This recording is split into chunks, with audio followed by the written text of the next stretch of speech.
And welcome, Jeffrey. Thanks for being here. Jeffrey is a therapist and teaches laughter yoga and has seminars on his subject today, which is Thrivalism. So, welcome, and we're so glad you're here. Thank you. A true honor to be here. And even in the midst of all the challenges that we have, it is a great blessing. And I love this community, and it's really sweet to be with you again. So thank you.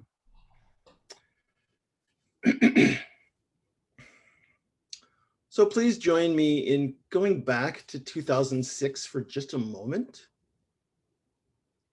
And Al Gore had released his book called An Inconvenient Truth.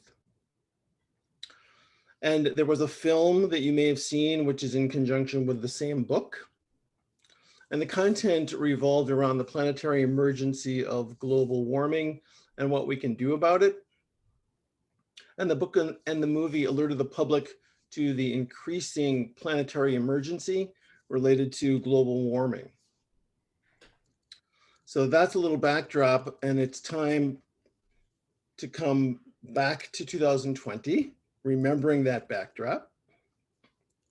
And so now what we have is a time when there's a lot of stress happening for people, and we're kind of in a survival mode, I would say. And we still have perpetual environmental degradation, and we have additional things like physical pain for a lot of people, economic challenges, neurochemical imbalances, and health pandemics like COVID. Social and interpersonal distress and trauma triggers and gender issues and ethnic challenges and racial stress and spiritual crises and political stuff. The list goes on. And I just want to make the point that we're living in complex times. And we're surviving the best we can during these times. And so you all know that the worsening global climate crisis has now just met the COVID pandemic. And so now there's a combination of all these things, and the sense of, I'll use the word intentionally, survivalism once again, is part of a human response to what arises in the world. And I want to propose that COVID-19 is also an inconvenient truth. And I want to take a look at the word inconvenient for just a moment. The word is broken into several pieces. In, which has to do with that which interferes with. Con, as we know from Latin, which is with. And venire, which is the Latin verb which means to come. Has to do in its origin with coming together, meeting together, assembling, and uniting, joining, and agreeing in a suitable and proper way. That is covenire, come together. But when we have the in, then it is not part of the process and it's against the process. So my rough translation is that which interferes with the capacity for people to come together for uniting, for joining with accord. And interestingly, if you think about COVID pushes people away from each other. Well, actually COVID, because of COVID, people need to have distance. So they're not coming together. But to deal with COVID, we have to come together in a different way. And it's very confusing for people. And from a survival perspective, this very community has accommodated by going to technology so that we can come together at a time when people in the world are dying because of COVID, because they can't be together. So the reality of COVID and all of that reminds me a little bit philosophically of my father, who said, when it came to me awakening early in the mornings and having a hard time starting my day because mornings were not my friend, he'd say, you don't have to like it. You don't have to like getting out of bed. You just need to do it. And so if we apply that to COVID, it's like saying, yeah, you don't have to like it, but you do have to deal with it. And I would say, my question would be whether or not my father must have known this poet that Chuck read, Lynn Unger, because she said, well, loss is part of the story. You're not obliged to be beautiful. And you just need to be present and deal with it, even if you don't think you're beautiful and if there's loss. So it's kind of a practical way of dealing with what there is. COVID is also an inconvenient truth because, like it or not, it's here. And we don't have a lot of control over how long it's going to stay, how many people are going to die, and the impact of it on our lives. So in response to things where we don't have a lot of control, this is where we get a lot of stress, annoyance, frustration, fearfulness, dread, angst, grief, insecurity, loss, unsureness, despair, and powerlessness.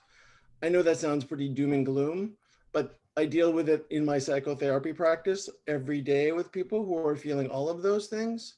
And I would guess that some of us here today have some of those feelings now because of COVID.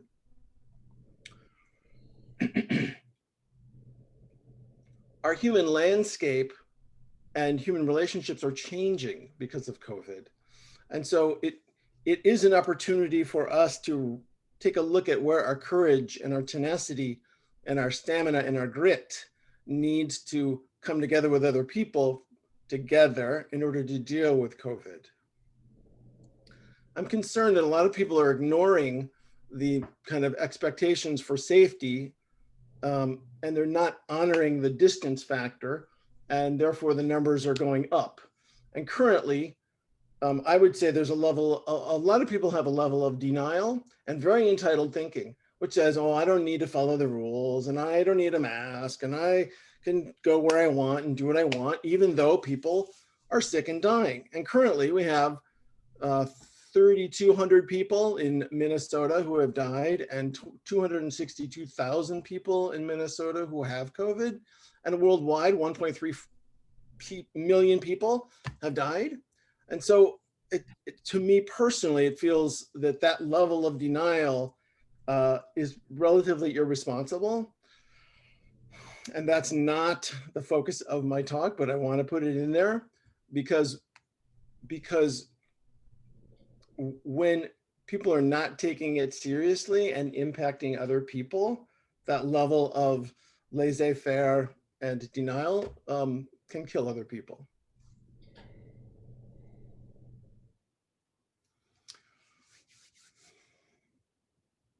There's a song from Burkina Faso, West Africa, of the Dagara people, and I want to sing it for you, and I will share the meaning in English as I sing it, and then we'll talk a little bit about it because it references the challenges that the people are feeling and the yearning for something better.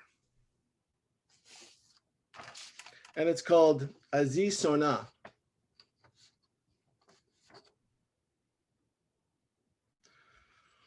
Aziz Sona eze makuli, Aziz Sona te somni badana, Aziz Sona eze makuli, Aziz Sona te somni badana, Aziz Sona. The world's gone wrong. Eze makuli, someone bring us home. Aziz Sona te mamani badana. We're losing our mothers and our fathers. Aziz Sona eze makuli, Aziz Sona te mamani badana, Aziz Sona te mamani badana. Wazi sona te mamani badina.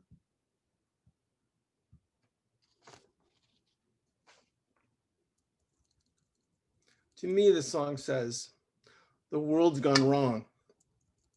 And we need to be taken home because we're losing our elder loved ones, moms and dads, who know loving and experience how to guide and nurture and care for us through these hardships. We need to return to a state of higher thriving, both personally, spiritually, physically, tribally, socially, globally. To overcome the challenges, the people come together and they sing. There's a Chinese proverb that I use very regularly, and it goes like this. It's not what happens that's so important as what we do with it. And to me, this means that pandemics and crises and destruction and de-evolution and losing our mothers and our fathers and our opportunities need to give rise to something, because we can do something else with a challenge other than wring our hands and lay down. We can bring community together. We can sing together. We can collectively bring our voice and our strength and our resources to go from survivalism to thrivalism. And thrivalism is a word that I've coined in order to support this growth out of challenge. And if it wasn't valuable to do that, then Harvard University's Institute for Quantitative Social Science, created in 2016, would not have created the following programs where, quote, an integration of knowledge from the empirical social sciences and humanities on topics central to human flourishing would focus on purpose, virtue, marriage, family, work, religion, forgiveness, close social relationships, and the promotion of human well-being. And those courses that they offer are all research-based programs and content that have to do with the human experience flourishing. And flourishing and thriving are basically the same thing. And if during world pandemics and challenges like what we're in, it wasn't important to come together, then Google wouldn't have put this morning on its on the internet 2 women, one named Carolina, and who's age 36, and Joan, aged 88, tackling COVID-induced loneliness by playing Zoom Scrabble and baking together. And also, my friends and I, Jane and I, with other people, do a Farkle Zoom at least monthly with our friends for 2 hours. These are creative ways of coming together. So we mentally stalwart and relationally minded people are responding to the COVID crisis. Crisis coming from the Greek word meaning a separating power of distinguishing choice, judgment, a decisive moment. And therefore, another rough translation here is, when life brings hardship, we bring out thriving in the decisive moment in order to pick a path of health and goodness coming together to foster something better than illness or of death or of tragedy. We turn the inconvenient truth into a post-traumatic growth opportunity of an unparalleled transformational potential. The word potential having to do with latent power, which can be unleashed. So all of that for me is really about thriving, which is the focus of where we're going next. And from the perspective of thriving and the birth of audacious possibility thinking, I'm saying that thriving is what we need in order to deal with COVID. And I created a curriculum, 8 years ago, Thrivalism, which has to do with it's kind of like the cliff notes for how to live a full and contented life. And really what it's based on is using the mind, expressing emotions, connecting to the body and to spirit, living fully with purpose and passion, and removing the blockages that we have, which get in the way of all of these things happening. And a visual that I would use is all the things we want are over here. The things in our way achieving are over here. If we don't deal with the blockages and the challenges, it makes it much more difficult to get what we really want. So this curriculum is based on how to do that. Abraham Maslow said, self-actualization is the intrinsic growth of what is already in the organism, or more accurately, of what the organism is. So my statement is, Thrivalism already exists in each one of us. What we need to do is bring it out and get rid of the blockages which allow it to thrive. So I have a few exercises that I'd like to do with you, if you permit, from the curriculum to experience it in honor of your thriving through this challenging time. The first exercise comes from the category in the curriculum, which I call mind mentality, which is what is up here behind this bone and what we do with it. It's not just the structure of brain, it's mind and mentality and the application of it. And this exercise is called the peach. So permit me to ask you to close your eyes, if you're willing to do that, and envision a peach. It could be whatever color you want. Maybe has a dimple in it, doesn't have to be perfectly round, although it could be. And I want you to just be with that peach in your mind. And I'm hoping that you like peaches. And you can fake it till you make it if you don't like peaches. It's just an exercise. So spend a moment with that peach, connect with it in the way that feels right for you. And if you're more body oriented, maybe you want to imagine yourself holding the peach and smelling the peach. It's up to you. And then in this moment, give yourself a rating 0 to 5 on how much you are feeling and experiencing this peach right now. 5 would be, oh, incredibly, it's like it's right here. And 0 would be like, no, I can barely keep it in my mind. And then what I'm going to have you do, keeping your eyes closed if you wish, you can raise your hand if your experience and depth of this peachy experience is between a 3 and a 5 on that scale 0 to 5. So if you're between a 3 and a 5, go ahead and raise your hand. Thank you. Great.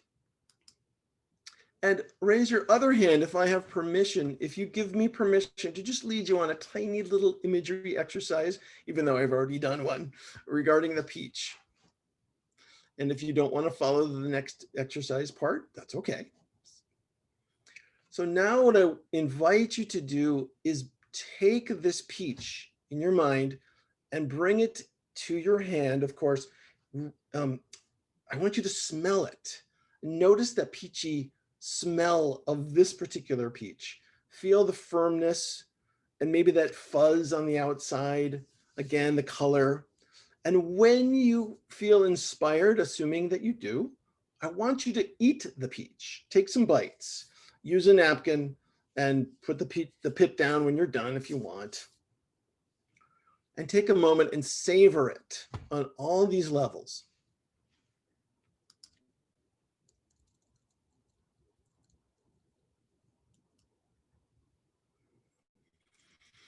And now, again, having done that, rate 0 to 5 of your peachy experience in terms of feeling and depth of experience, 0 to 5. 5 is like, oh my gosh, that was so amazing, very literal.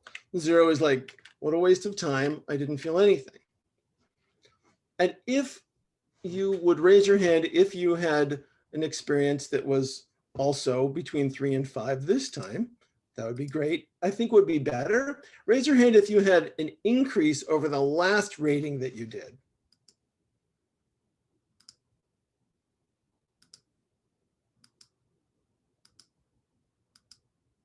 Some of you have fallen asleep, I see. That's okay, no problem. I won't take it personally. The exercise is basically intended for you to think about, well, if there was a change in the 0 to 5 from the first to the last, what was the difference? For some people, using other forms of sensory input, mouth, smell, kinesthetics, increases their experience of the peach. And the idea here is that your perception is governing your reality. And what I say is our perceptions give birth to our thoughts, which govern our physiology, and this creates a reality and it directs our behaviors. So when I think about this peach and have this experience of it, my whole being and my whole physiology will shift. Raise your hand if you had a little bit of saliva come to your mouth, or your stomach kind of was anticipating what it was going to be like to have some peach in it, and you had some stomach response in a good way, like, you know, it's hungry. Some people, yeah, thank you. Some people do, which means your physiology is shifting because of your perception about that experience of the peach. Very powerful thing to apply. And we use this kind of thing in hypnosis, but I teach it in the curriculum because armed with that capacity of thought, you can do amazing things. What you can do is change your, this is really true, this is verifiable. And when we apply it through the lens of hypnosis, this is true. You can increase white blood cell count. You can learn and regurgitate information better. You can manage pain better. You can change your level of abundance, and you can bring things to you that you couldn't before. And this is just like Luke Skywalker developing his control over his energy by using his mind. Remember what Yoda said, do or do not. There is no try. When you make it a 50-50 proposition, you're leaving the door open for failure. And the unconscious says, well, if I want to out, you just gave it to me, thanks. But with a reality of just do it, then the mind is focused and can apply itself in a new way. The second exercise I'd like to bring you to is called past, current, future loving kindness.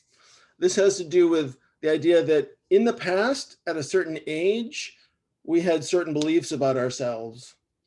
In the present moment, we may have some, again, negative beliefs about ourselves. But in the future, we could either have the same negative beliefs or change them right now for the sake of the future. So I want you to bring to mind a memory and an age of yourself at which something occurred that fostered a limiting belief. For example, if I was 9 years old and a big dog ran over and took a chunk out of my leg, and that was very traumatizing, and my limiting belief was I'm powerless, then that 9-year-old in me, if I haven't cleared that trauma, still believes that about myself. So I'm asking you to find a time in your life and a memory and some limiting belief. It doesn't have to be the most challenging or painful one that you have, but just think about a limiting belief about yourself given who you were in the past. And imagine, if you want to mentally think about your safe place, being in your safe place now, that's great. I want you to imagine yourself connecting with that young part of you right now. So as you connect with that young part that has that limiting belief, you are an adult connecting to that younger part, whatever age that person is. So be aware of the age, how the person, the child is dressed, how this child holds their body, tension-filled, relaxed.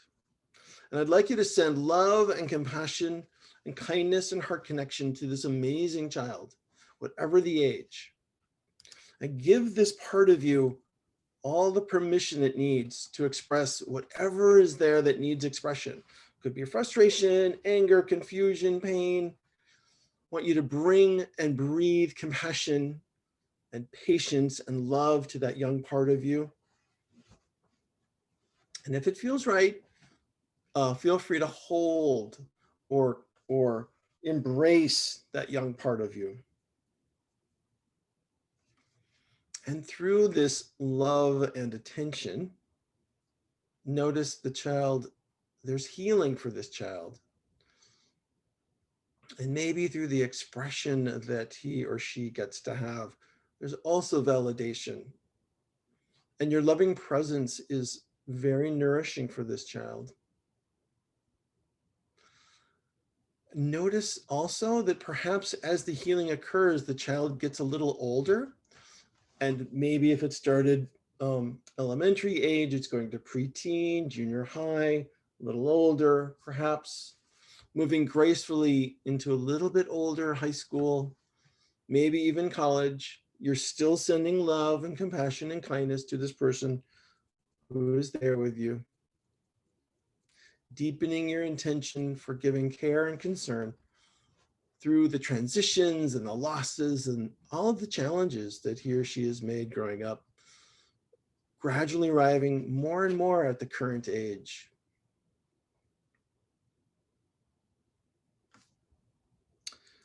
And now with your present, with you being with this younger part who is growing, this part is arriving at your age. There's been such growth that you're both the same age. Now you're sharing with this inner self moment to moment. And you can think about that in the present moment and everything that happens within you and that person, it's in present time. It's not historical, it's right now. Still generating compassion throughout the day, the family, the work, everything that you do, the kids, being kind, peaceful thoughts, feeling grounded, having some feelings of being grateful, sending love and compassion to this amazing present time you. Imagining now your future self being as part of the future after having gone through all the challenges, all the transitions, work, family, academic, relationship, all the things that you will be going through. Imagine yourself, even if there's slightly less vibrant health and vitality than you have now when you imagine that future self. That's okay. Offering a blessing to this part of you in the future. May you feel thriving. May you have clear thinking and comfort, free range of motion that's got ease. May there be travel and love and family, anything that you want to bless this future part with. Even if there's challenges, there are blessings. So there's a continuous flow of connection with the body, connection with mind, connection with the self-nurturance and the joy and the balance that comes with all these life, young life, present, future. And I want you to feel a sense of connectedness and that loving compassion. And when you have that sense, then think about a word or a sound or an image or an action. Like an action could be the index finger and the thumb together in the OK symbol, or even putting your thumb between your index finger and your big middle finger and squeezing that thumb a little bit. There's so many ways to think of a word or a sound or an image or an action, or even a combination of them, which links you right now. We call it a signal. Links you to your signal, that word or that action or the image or the combination or the sound, to feeling really good, loving compassion. And when you have your signal, and you can always change it later, then give yourself permission to give yourself the signal and feel the goodness that you've created inside, whatever level of compassion and love that you have for yourself.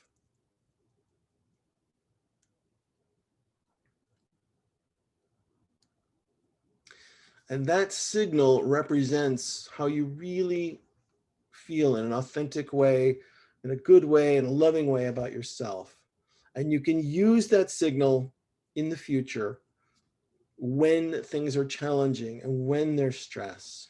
And when you feel that you've put these things together and you have your signal and you can imagine using it in the future, then feel free to open your eyes. Take your time doing that. I'll give you a little poem while you do that.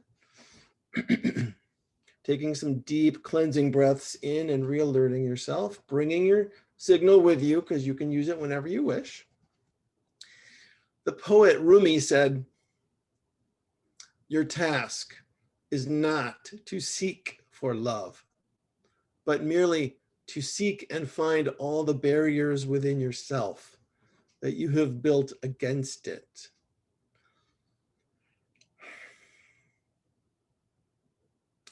One more exercise I'd like to share with you. It's called body blessing exercise, and it comes in the curriculum in the section having to do with body and body fullness.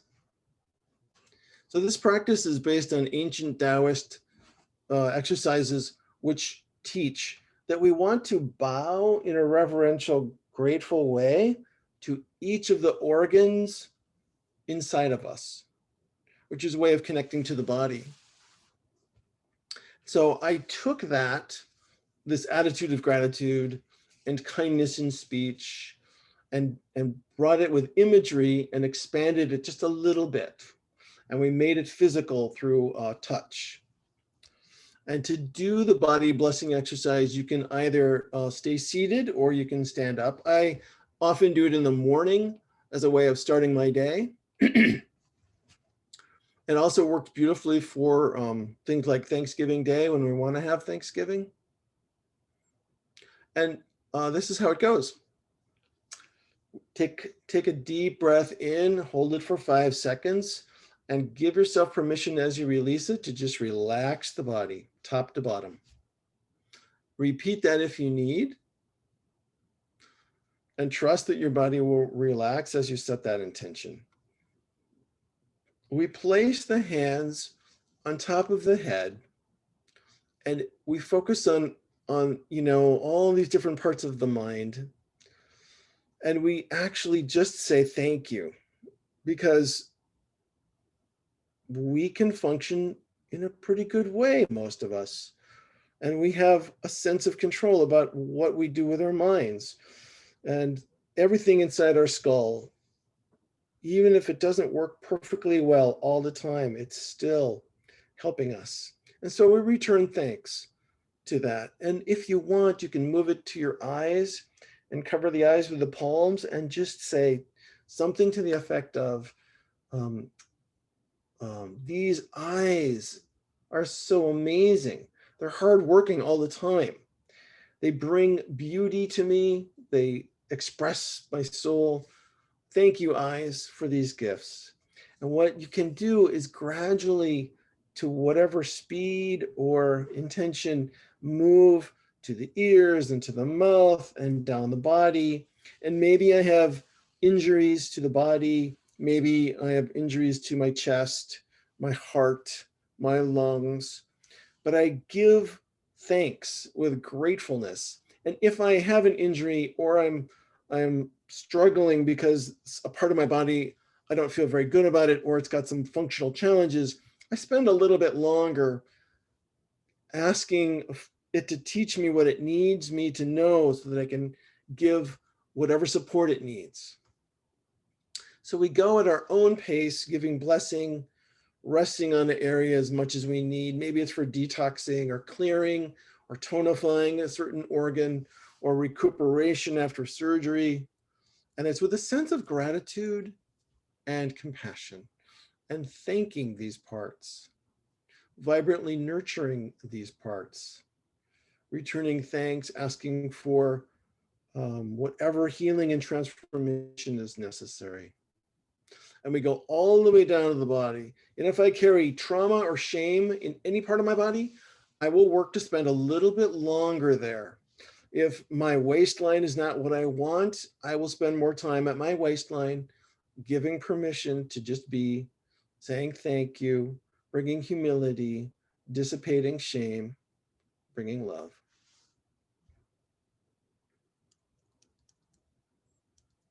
Then take a deep breath and gradually bring yourself from that experience, taking anything that you want from that. So we breathe in gratitude and we exhale love for having attended to ourselves in a good way, a nurturing way. And in conclusion, I just want to say, when we bring awareness and thoughtfulness and intentionality and care for ourselves throughout time, and love and compassion to ourselves through the body, these are ways of thriving.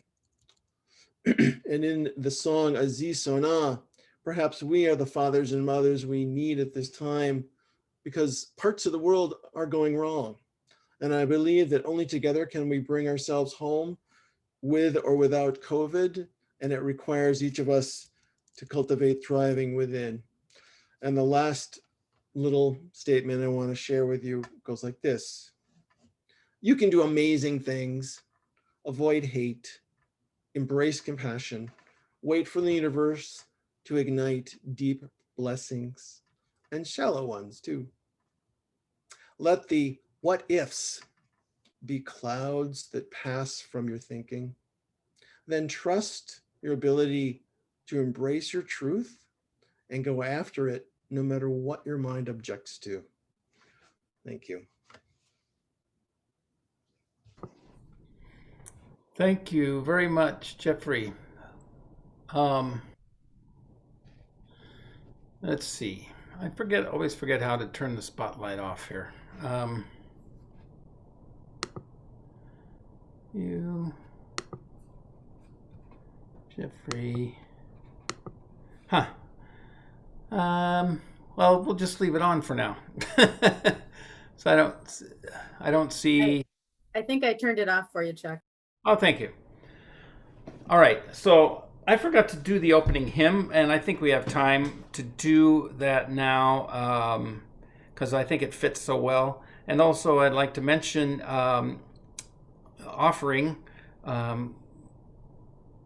We always can use help with our budget and with pledges coming in. So Alice can make her address available, or you can email me, reply to the MailChimp mailing that you got, and I can send you her address too. So I will share my screen and go to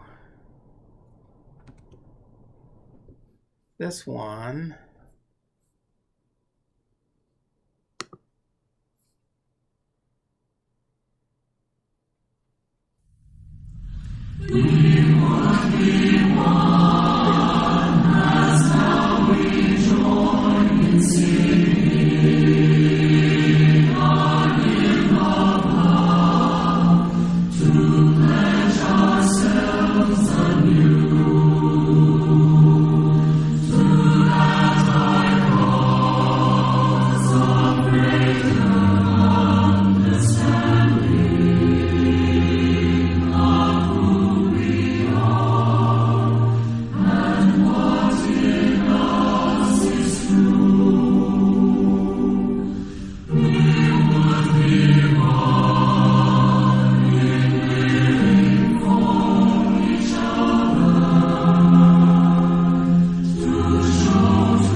right.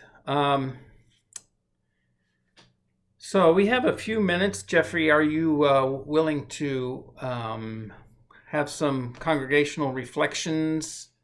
I'm going to put my screen on gallery view so I I can. would be honored. I would be honored. Nice. So if you have a question or comment you'd like to respond, just unmute yourself and say yeah. Yeah, I got Alice. Jeffrey, thank you. I now have a symbol, a word of I think a love and compassion or whatever for the future me and everything. So I got one. So thank you. Congratulations. I'm thrilled.